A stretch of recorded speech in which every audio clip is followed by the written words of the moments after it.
Bluey was born in Australia, created by the Ludo Studio team, and that explains a lot. The Australian way of life is part of the show's soul. You can feel it in every game, every episode, and even in the small details of the Healer family home. But have you ever noticed how different this lifestyle is from the rest of the world? Some things that seem perfectly normal down under leave fans from other countries completely confused. So get ready, because we're about to blow your mind with 15 amazing Bluey facts that are totally different from the rest of the planet. Before anything else, it's easy to notice that Bluey's world is sunny almost all the time. It's super rare to see the Healer family wearing coats, dealing with cold weather, or even rain.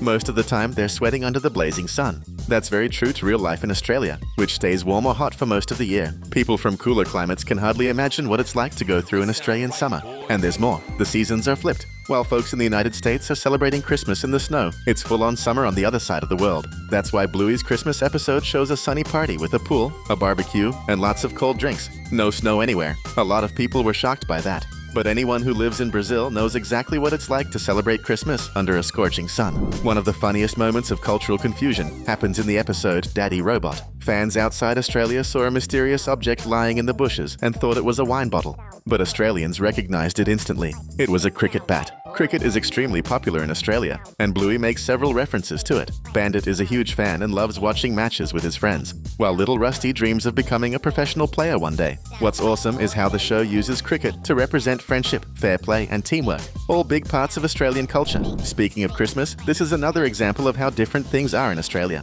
During the Healer family celebrations, the heat doesn't stop anyone from having fun. But something that really confuses people from other countries are the colorful paper crowns everyone wears during dinner. These crowns come from traditional Christmas crackers, paper tubes that you pull apart before dinner. Inside, there's a small toy, a corny joke, and of course, the paper crown. It may look weird to foreigners, but in Australia, it's totally normal. And if you don't join in, you're considered the party pooper of the night. It's fun to see how Bluey portrays these traditions naturally, helping Aussies feel represented while also introducing their culture to the rest of the world. Another curious detail hides inside the Healer home.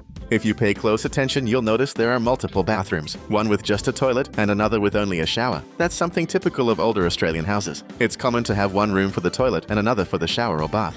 In the Healer house, there's even one full bathroom, but that one's reserved for Bandit. After all, Dad isn't exactly known for leaving the bathroom smelling fresh. And if you still doubt how extreme the Australian sun can be, here's proof. In one episode, the Healer family goes to the beach, and instead of using regular sunscreen, they apply bright-colored cream all over their faces and arms. That product is real. It's a zinc-based colored sunscreen that's very common in Australia to handle the strong UV rays. Regular sunscreen isn't enough, so people apply this thicker layer to make sure their skin doesn't burn. Besides offering protection, it also adds a fun pop of color to Bluey's beach adventures. Among the many things that make Australia such a unique country, the animals are definitely at the top of the list. And of course, the most famous one couldn't be left out of Bluey, the kangaroo.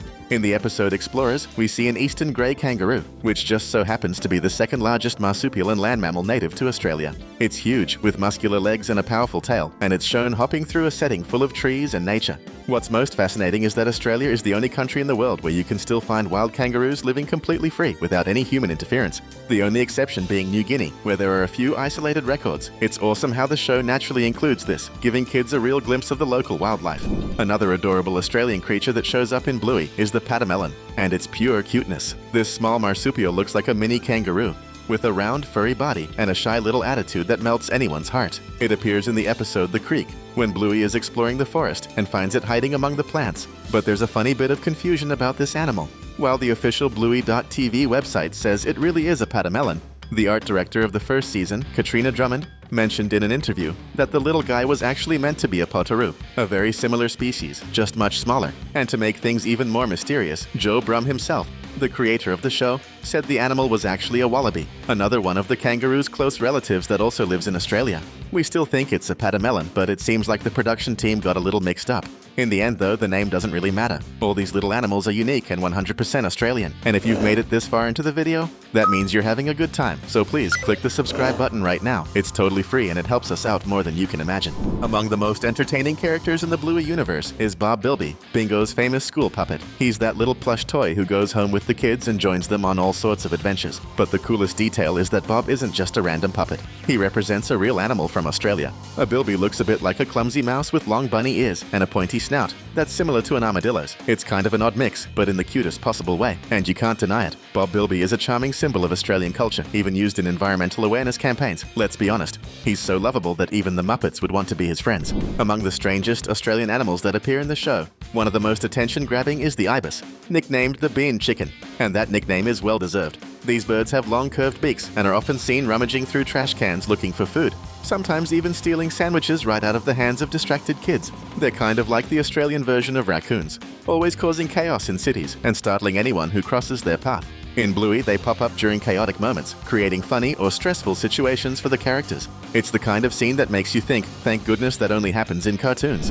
The Australian heat can be brutal, so it's no surprise that flip-flops are basically part of everyone's everyday outfit there. In Bluey, we often see the kids wearing them in several episodes, enjoying the sunshine as comfortably as possible. But the funny part isn't about wearing them, it's about what Australians call them. Over there, flip-flops are called thongs, and that causes a ton of confusion outside of Australia, since the word means something completely different in most other countries. Because of that, the international versions of Bluey usually change the word to something more neutral, like sandals or flip-flops. I mean, just imagine people hearing Bandit say he's going to grab his thongs. That's exactly why cultural adaptations are so important when shows travel to other countries. If you remember the episode showing how Lila met Bingo, you'll recall the ending filled with photos of the two of them at different stages of life. One of the pictures shows both girls wearing graduation gowns and caps, proudly holding their diplomas. Everything seems normal at first glance, but there's a curious detail. In Australia, high school students don't wear caps and gowns or receive diplomas like that. Those ceremonies are reserved for college graduates only.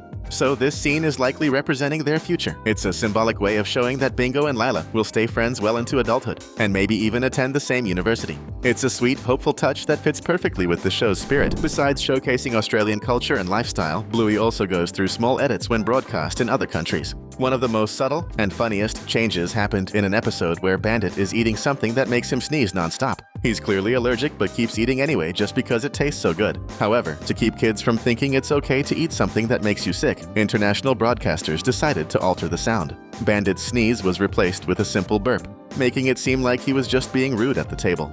It might seem like a tiny detail, but it completely changes the meaning of the scene. In the end, the episode stays funny, and even teaches an important lesson. Don't eat things you're allergic to, no matter how tasty they are. In the episode Early Baby, Bluey dresses up as a doctor and wears a little hat with a red cross in the center. Seems fine, right? Well, in the international versions, that same cross suddenly turns purple. The reason behind it is actually pretty funny. The Red Cross symbol is a protected trademark, officially owned by the humanitarian organization Red Cross. Networks got worried they might get sued for using it without permission, which technically would violate the Geneva Conventions. Yep, you read that right. Bluey almost committed an international crime by accident. The solution? Change the cross color to purple and avoid any legal drama. In the end, it still looks adorable, and gave us a fun little trivia fact to talk about. When it comes to traditional Australian food, you can't forget the famous sausage that often pops up in the Healer family's adventures. But unlike the classic American hot dog, Australians prefer to cook it in a more rustic, homemade way. Grilled, served on plain white bread, and topped with sauces and golden fried onions. This dish is so popular it's practically a national symbol of community gatherings. It's super common to see local fundraisers where people come together to enjoy this treat while supporting a cause, whether it's for schools, sports clubs, or even during elections, when the traditional sausage sizzles take place, a kind of public sausage cookout. In the episode Circus, you can even see the whole town gathered while voting for the new mayor of Brisbane. And of course, that smoky sausage smell fills the air. These scenes perfectly capture Australia's community spirit and how food becomes the perfect excuse to bring people together to laugh and have fun. And speaking of food, there's another star dessert in the series, the famous pavlova. Every tourist who visits a new country loves to try the local dishes, and Australia is no different. Pavlova is one of the greatest icons of Australian cuisine, though New Zealand also claims to have invented it, and the debate continues to this day. At first glance, it looks like a cake, but it's actually a light and airy meringue dessert, crisp on the outside and soft inside, almost like a giant marshmallow melting in your mouth. It's usually topped with whipped cream and dried fruit, making it even more delicious. In Bluey, this dessert is featured so prominently that it even gets its own episode, showing how pavlova is part of everyday life and national culture. And honestly, no matter where it came from, Australia or New Zealand, it's a delicious symbol of how unique and flavorful local cuisine can be. We've also handpicked 2 more videos for you to enjoy and have fun with. See you in the next one.